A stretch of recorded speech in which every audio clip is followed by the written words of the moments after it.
Thank you so much for participating in my oral history project about the North End neighborhood of Detroit. Could you please tell me your name? Hi, my name is Betty Jo Haskins, a.k.a. Betty Levette, and I'm from the North End of Detroit. Thank you. And what is your birthday? January 29th, 1946. I just celebrated my 80th birthday. Ooh, happy belated birthday. Thank you. Okay, so you were born in 1946. Was that in Detroit, or did your family move to Detroit after that? My family moved to Detroit. After that, I was born in Muskegon, Michigan, which is about 288 miles from Detroit. And my family, which relocated in Michigan from Louisiana, stopped in Muskegon, Flint, Pontiac, and then Detroit, and out in the River Rouge area around Great Lakes still. But the whole family worked in all those places, either parts in Muskegon and Buick for Flint, or out at Great Lakes Still in River Rouge, or in Pontiac at General Motors, which is where my parents worked, and in Detroit at Chevrolet, everything that General Motors did. Okay, thank you. And you said the whole family moved up. Did you have any family members that were already in Detroit when your parents moved here? Or were they the first folks in your family to move to Detroit? No, we had cousins that had moved. There was like the immediate uncles and aunts and first cousins in my family all kind of moved when my family did to either Flint or Pontiac or Muskegon or whatever. But in Detroit, we had like second cousins, or there weren't any aunts, uncles, and first cousins in Detroit. So we had cousins. The second cousins had taken that bigger step, which is what Detroit was. Only a few of them had done so, but they were here, and of course they were here to greet us and show us everything they had learned from living there. Okay. And were those cousins the folks that introduced your family to the North End? No, that was my father's discovery, I believe, because we lived on the west side around Michigan Avenue when we first came to Detroit, and then we moved from there to Bethune, between Oakland and San Antoine. And then from there, we just went straight up Oakland Avenue to our last residence, Trowbridge at Oakland. Okay, thank you.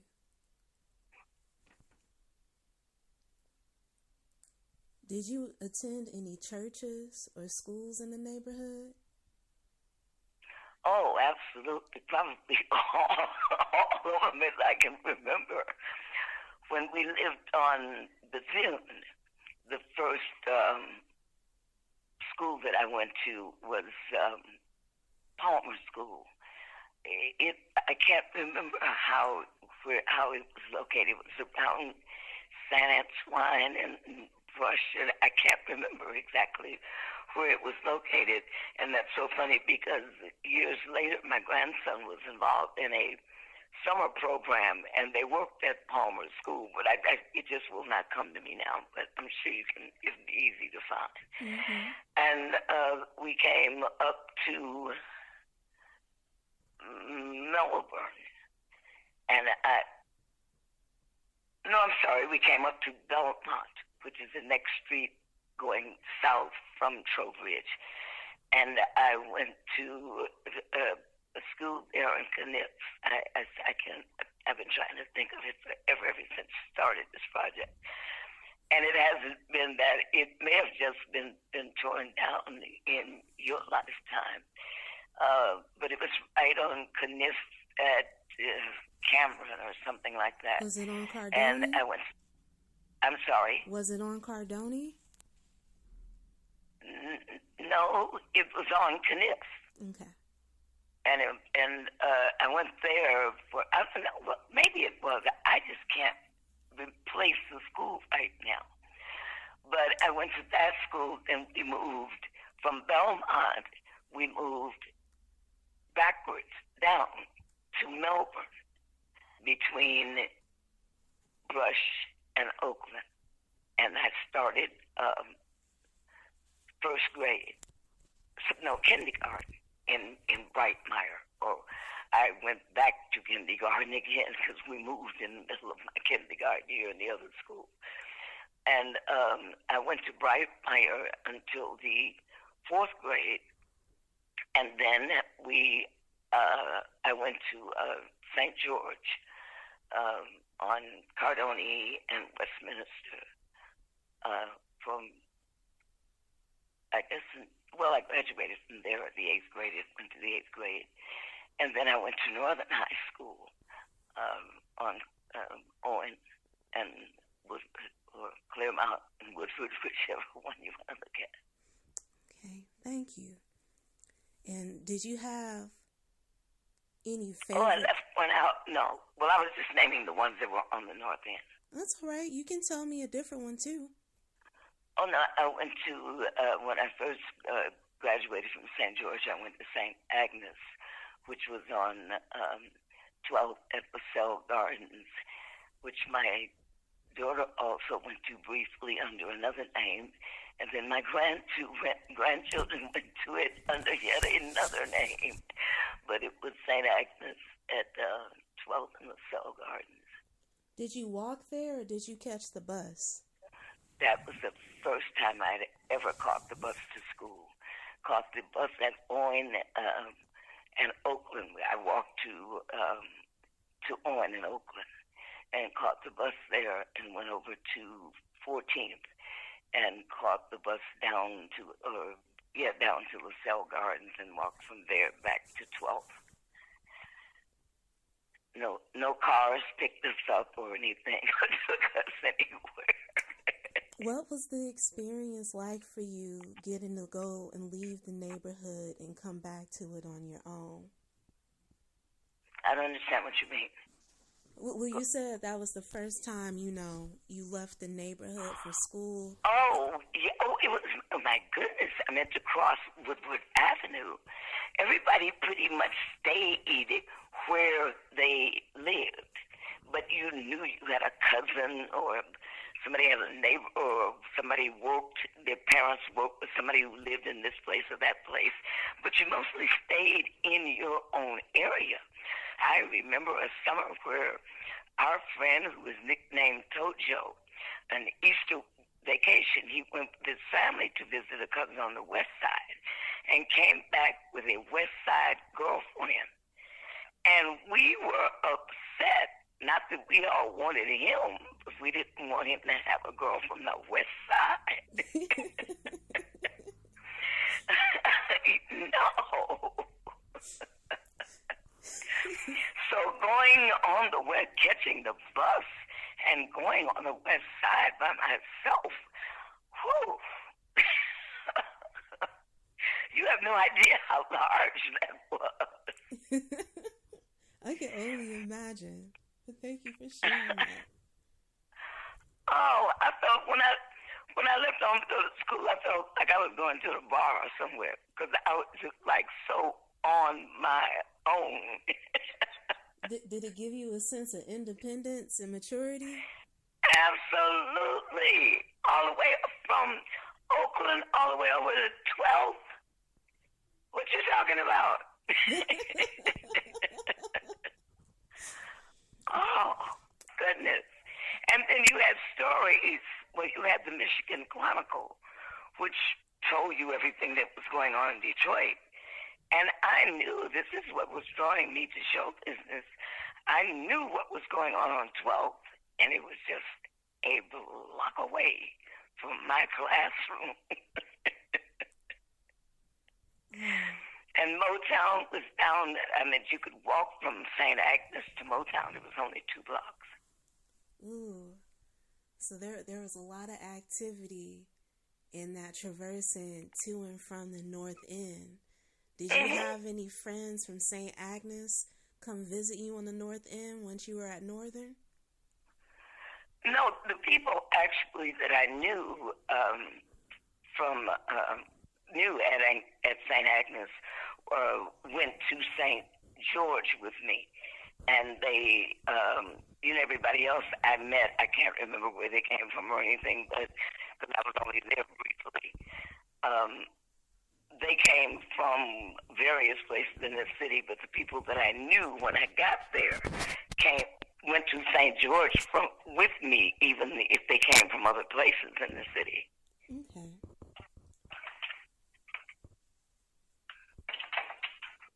What were some things that you and your friends would do for fun at any age? Of course, when you were traveling independently past 12th Street, but even before then, elementary. Well, before then, when I was in St. George, from the 5th to the 8th grade, it went to the 8th grade, two classes in each room, 7th and 8th grade, 5th and 6th grade, 1st, 2nd grade, 2 classes in each room. It was a Catholic school. One nun taught one part of the class, set them up, they studied, and then she taught the other side of the class, who had previously been just reading until she got to us. And we went, well, it was really very, very tightly controlled, but I never was. So I and my friends who went to public schools around there, who were my hanging friends, they lived on the street where I lived. Well, we all did, but I had friends other than friends that went to St. George. So I was able to go, not able to, I went across the street from St. George to Mr. Jerry's. I've been trying to think of his last name too, Jeremiah, but he was the first Jamaican person I ever met in my life. And we called him Mr. Jerry. And he had a jukebox and a soda fountain and just little confections. It was a confection. It wasn't a drugstore. It was a confectionery. And that was where all the kids from normal schools went after school. But it was kind of sinful if you were Catholic. So nobody went but the sinful me. And that was at the corner of Cardone and Westminster. And that was where everybody else around the school lived. The people who went to St. George with me came from all around the North End. So not just that neighborhood, but just all around the North End, from the bottom to the top. Because there was only, I think, there was Santa Maria and Hamtramck, St. George. There may have been one other Catholic school on the North End, and so children came from all over the North End to those schools. And to that one in Hamtramck where Terry and James went. It's, I think, a public school now. I can't think of the name of it, though.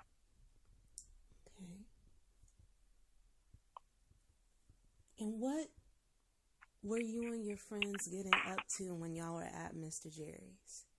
What was that, what? What were you and your friends getting up to at Mr. Jerry's? Oh, you just danced. And then you could smoke, but you could go around the back of it and do smoke. And dance, but dancing was the main thing, dancing and falling in love. That was where I met my daughter's father, and he was the best dancer on the North End, actually. He was just a hell of a dancer. And it was the kind of thing where, like, me becoming his girlfriend was kind of like winning some kind of thing, because, like, when he came into the dance, it was like, who is he going to dance with? And all he had to do was kind of walk up to you and extend his hand. But we were doing a dance called a calypso. in 1955, 56, 57, 58, 59. And most recordings, no matter who they were by, even if they were blues songs, they had a little calypso beat so you could do this dance, which is very akin to line dancing now. Mm-hmm.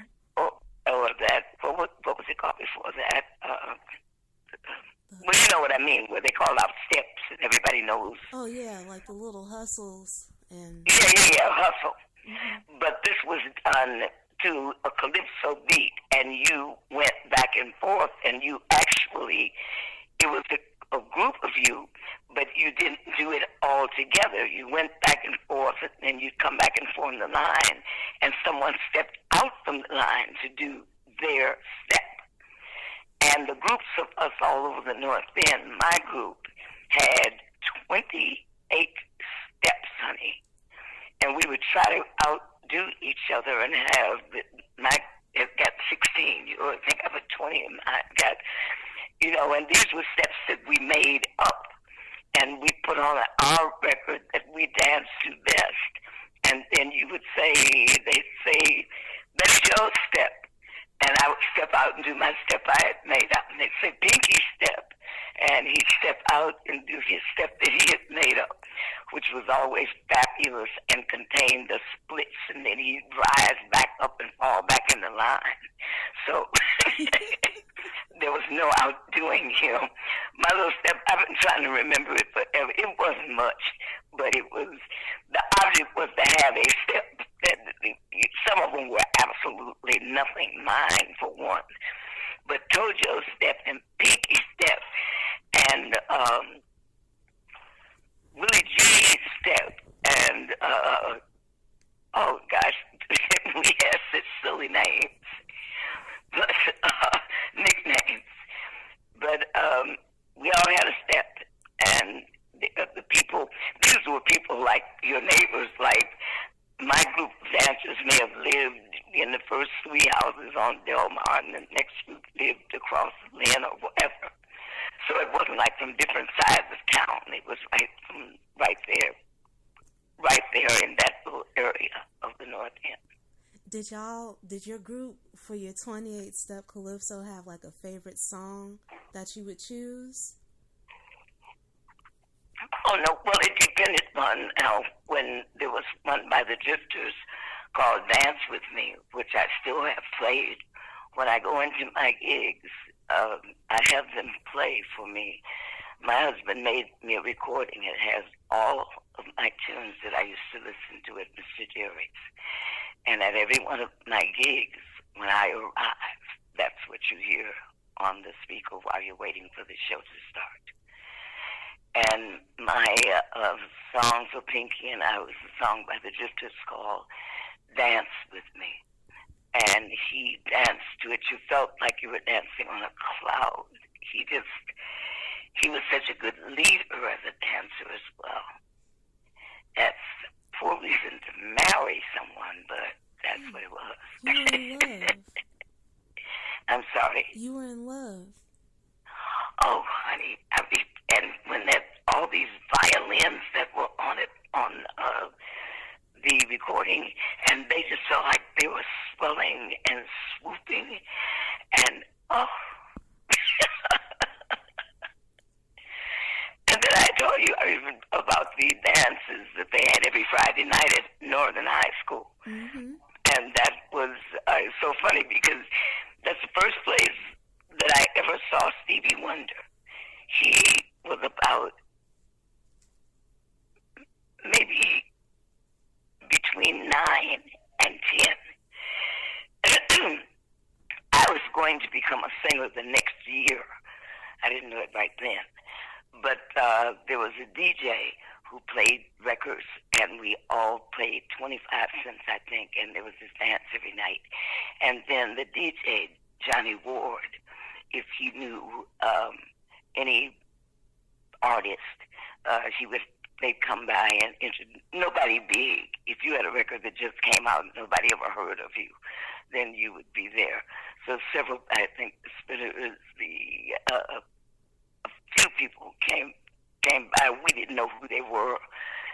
we didn't know who they were going to be, but we remember Stevie because he was blind and he was a little boy, and he had a recording called Little Water Boy that was produced by Clarence Paul, who was later to become the love of my life. And Stevie and I became friends when he was about 11, and I reminded him of that time, and he remembered it vividly of when he came to sing for us at the high school. Wow. Did you ever perform at the high school? No, I did. By the time I started singing the next year, the dances were over, and Johnny Ward, who was WGPR, which is still going today, had just gotten its license to go on the air. And Johnny Ward was one of the first DJs, and he wasn't there anymore. He finally got on the air. Oh, wow. You got to see that transition happen. Oh, so I've had the opportunity to interview a few people, and something I learned about was a beauty hair salon that was on Oakland near Westminster, and that they also had hairstyling competitions.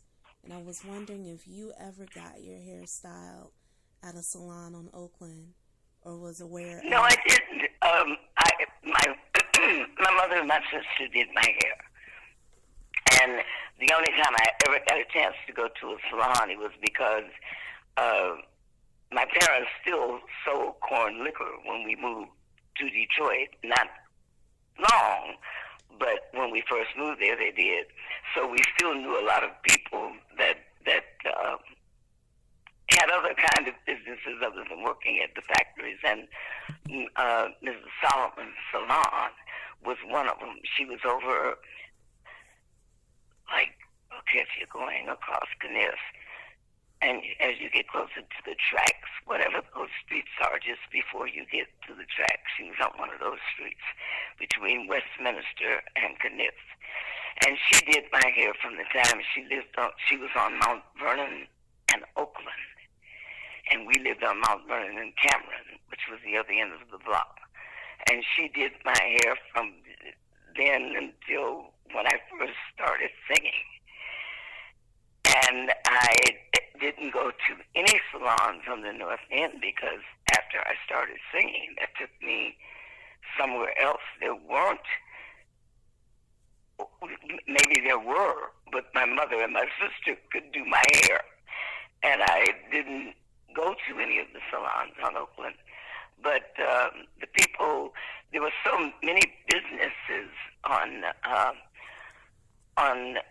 Oakland, especially between Oyne and Davison. There were just so many things that just aren't there anymore. The ruin isn't even there anymore. But I did get my hair. There was a tiny barber shop. If you're going south on Oakland, just before you get to Oyne, after you cross Westminster, there was a tiny barber shop about the size of our basement. And I cannot remember the name of it, but most of the guys on the North End got their hair cut there. And when I started getting my hair cut, I got it cut there. And I cannot remember the owner's name, but he had been there forever. And when I started to sing, that's when I got my hair cut there, they became great fans of mine and remained so until I was maybe 30. That's wonderful. Oh, I'm enjoying this so much. And I love hearing about your youth on the North End and the places you visited and how you and your friends and even your family may have spent time. Were there some establishments that your family members like to visit or go to after work that were in the neighborhood? Not really, because by the time the jukebox was gone from the house and my father had passed away.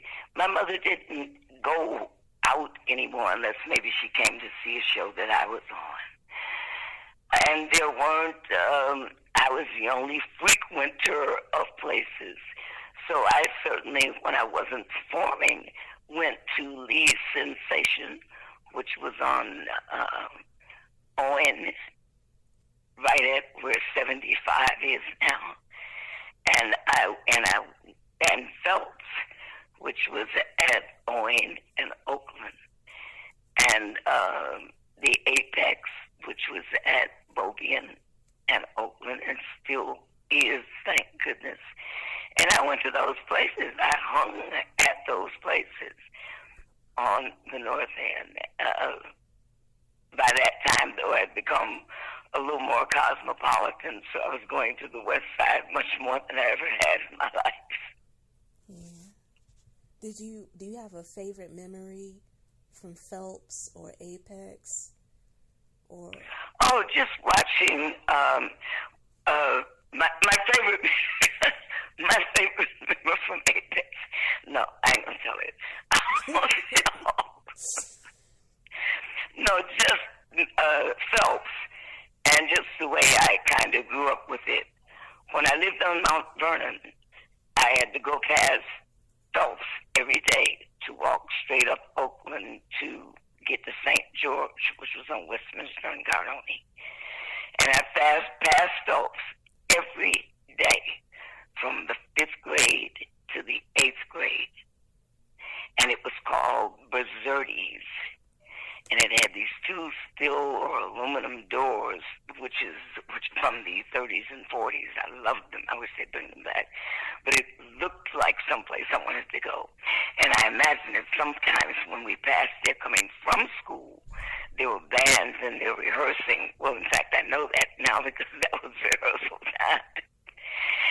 And to have known Mr. Phelps, and for him to have been a friend of mine, and to have worked at Phelps with Jackie Wilson and with the Impressions, and just the closeness that he and I had. He and his wife opened all of these, what do they call them? They aren't rest homes. They're kind of rehabilitation rest homey like things. okay. Well, between Oakland and Woodward on Kenilworth and whatever that next street is over going north, he and his wife owned about 6 of them between those 2 blocks, and that is how Phelps even became. That's how it got to be. But he loved me, and he helped me so much, so often. And even though he was working with all the big stars from all over the world, I saw every big black star you can name there. And he treated me differently than he did all the rest of them. And he called me his little blues singing businesswoman.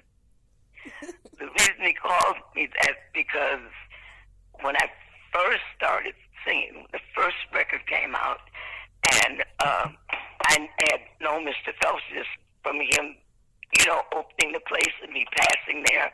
And then when I started singing, I let him know, and that was one of the places that Johnny May Matthews took me when the record first came out.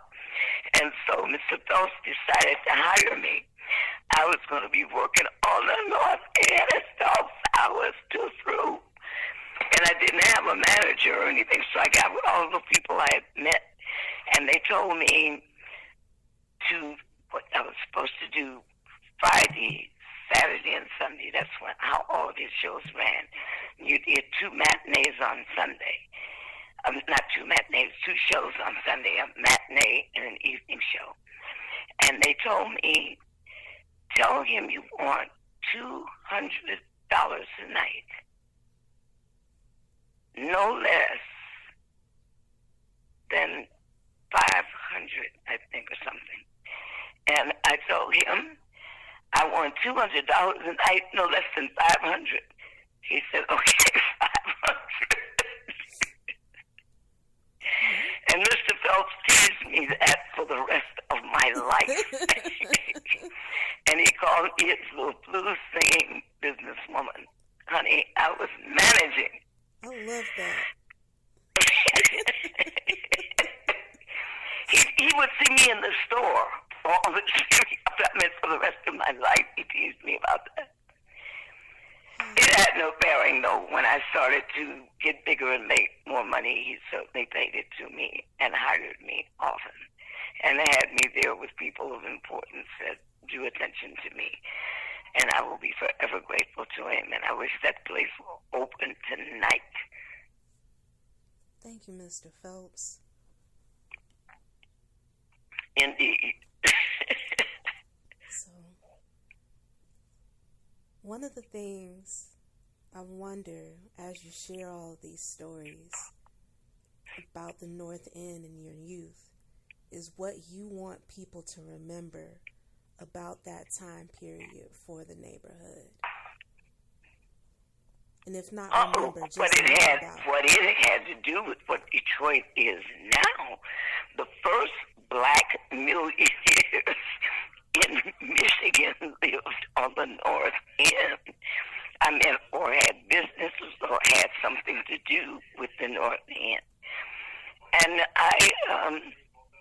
that is why, I mean, when you think, I mean, in show business, for sure.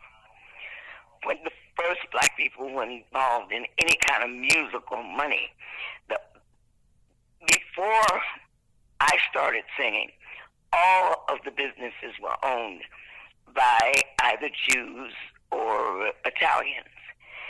And the North End gave black people, because they had had such a close relationship with the Jews and the Italians, when they got money as number men, as pimps, as bootleggers, as whatever, they were able to buy these places on the North End. And Lee Sensation, which created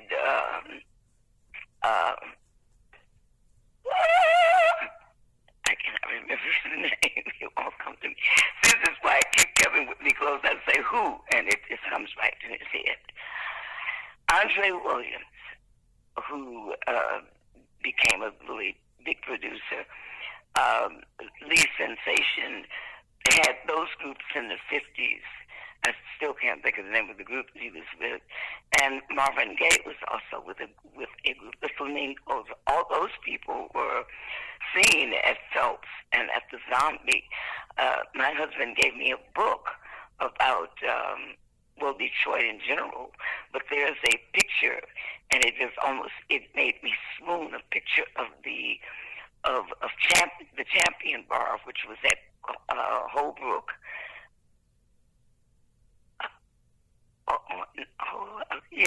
Right across from Phelps. So that would be at Owen, right? Mm-hmm. Okay. So it was right there on the corner, and next to it was a place called the Zombie, a smaller place. And that's where all the smaller jazz musicians, like at the time, it opened, Count Basie and Duke Ellington, those people played there.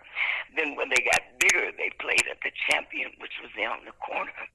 By the time I started singing, I think I set in with a band one night at the Champion.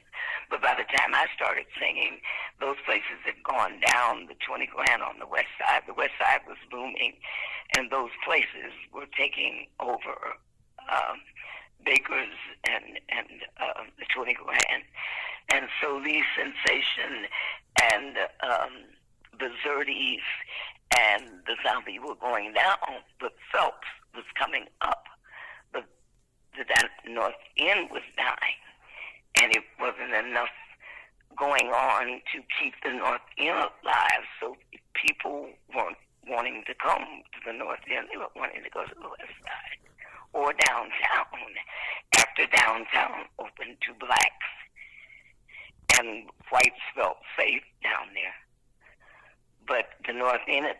when it fell into complete ill repute, and a lot of blacks stopped going to the places there, and whites weren't going at all.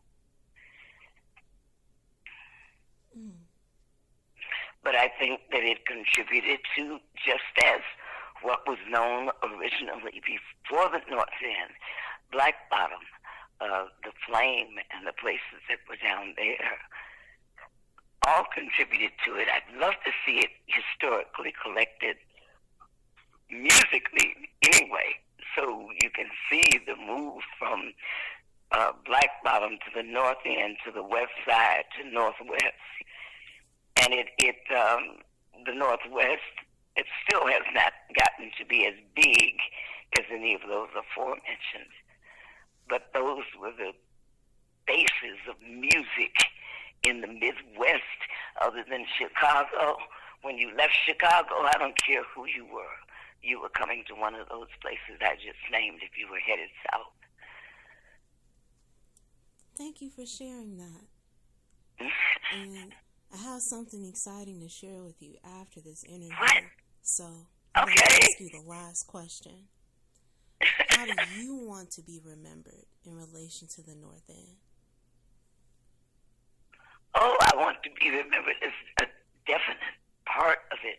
When they say in interviews in the world from now on, and what do you know about Detroit music? And do you know anything about the North End? I want my name to be said. Anytime the word Detroit or the North End is mentioned, I want my name to be said. I know that there's a lot of other things, a lot of other names that pop to mind when you say Detroit music.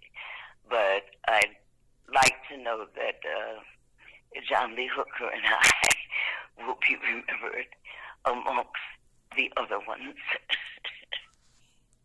Thank you for sharing that, and thank you for telling me about your story of the North End. Thank you so much for talking to me, and such good luck and all the love in the world on this project. Thank you.